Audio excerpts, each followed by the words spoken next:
welcome back to another deep dive. I'm really glad you're here with us today. Yeah, so this one is a topic that I think we all struggle with at different points in our lives. And it's something that a lot of you have requested that we dive into, and that is the idea of how to protect your heart. Really important. It is really important, and it's something that honestly I'm constantly thinking about and trying to figure out.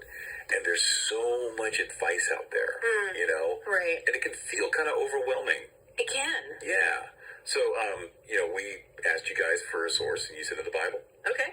So we are going to be exploring some wisdom from that source. And whether you're familiar with that source or not, our mission here is to really try to extract some practical advice for protecting our hearts in the modern world. Yeah, and I think you'll be surprised at how relevant some of these ancient ideas are. Totally. Yeah, we're going to talk about some really interesting things. We're going to talk about the heart as like the command center of your being. Yeah.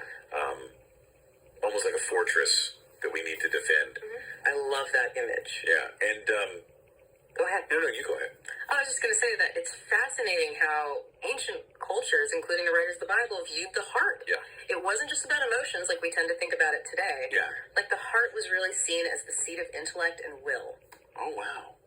Your very essence. It was seen as the source of all your actions.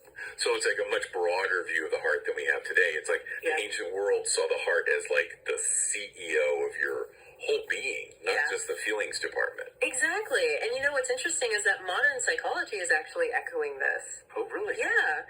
You know, our core beliefs and values really do shape every choice we make. Okay. They affect our careers, our relationships, everything. That makes Proverbs 4.23 hit a little differently. Yeah.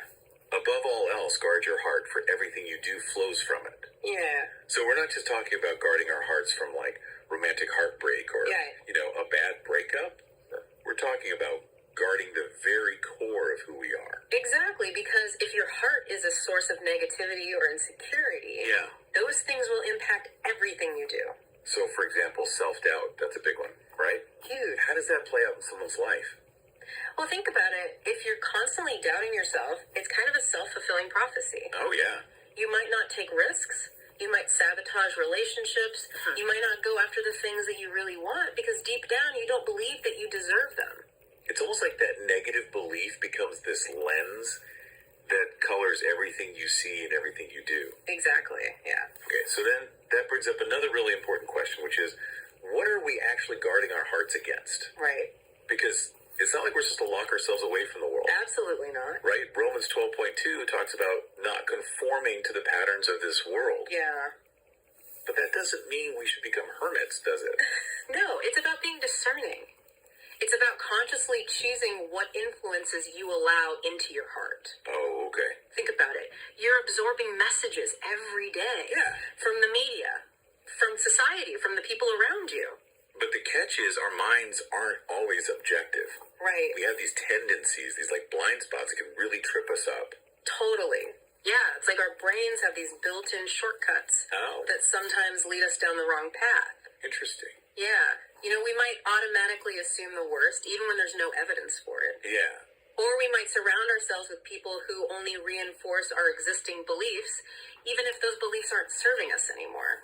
Kind of like that saying, garbage in, garbage out. Exactly. So how do we start filtering the input, so to speak? Yeah. Like, what are some practical defense tactics that we can use to guard our hearts? Well, the Bible offers some really insightful strategies. Okay. For example, Psalm 119.11 talks about hiding God's word in your heart. Wow, I love that imagery. It's like we're actively fortifying ourselves. Yeah. Yeah, from within. Exactly. It's about filling your mind with truth and wisdom so that you have something to draw on when that negativity comes knocking. Mm-hmm. And then there's Matthew 15.18-19, where Jesus teaches that what you consume, not just food, but also media conversations, everything, it affects your inner state. Yeah. And what's inside eventually comes out in your words and actions.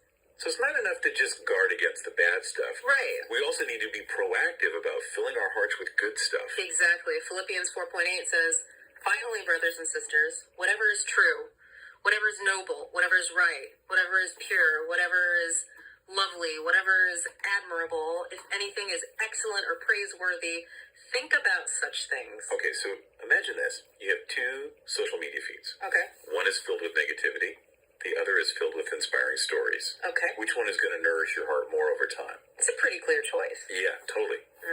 But what about when your heart is already hurting? What about when you're carrying pain or anger or resentment? Well, that's where I think the idea of forgiveness comes. In Ephesians 4.3132 talks about letting go of bitterness and rage and anger. And it's so important to understand that forgiveness isn't about condoning bad behavior. It's about freeing ourselves from the poison of resentment.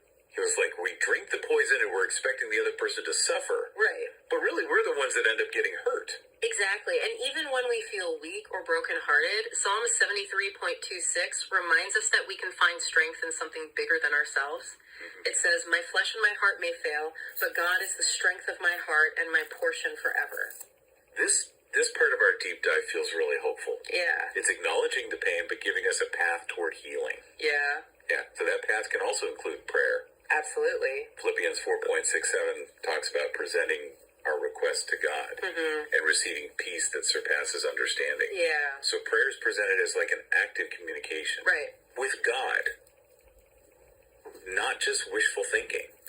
It's a way to bring peace into our hearts. It's interesting how this connects to modern mindfulness practices too. Oh, tell me more about that. Well, just the idea that intentionally focusing on something positive can actually shift your mental state. So it's like giving your mind a break from all the negativity and consciously filling it with something good. Yeah. So as we kind of wrap up this deep dive, I think the main takeaway here is that protecting your heart is a lifelong journey. It is. It's not a one-time fix. Absolutely. But these principles, these ancient wisdoms, they offer a roadmap for that journey. And what I love about them is that they're so practical. So if you had to pick one thing from this deep dive to focus on this week, what would it be? Well, one small change could you make to start guarding your heart more intentionally? That is a great question to reflect on. Yeah. And here's one more thing to ponder. Okay. The source we looked at focuses mainly on individual protection. But what if we extended that idea? Interesting. How could we as a society create environments that better protect people's hearts from harmful influences? Wow. What would that look like? Yeah. That is a great question to leave us with. Thank you so much for joining us for this deep dive. You too. Thanks for having me. And until next time, take care of your hearts.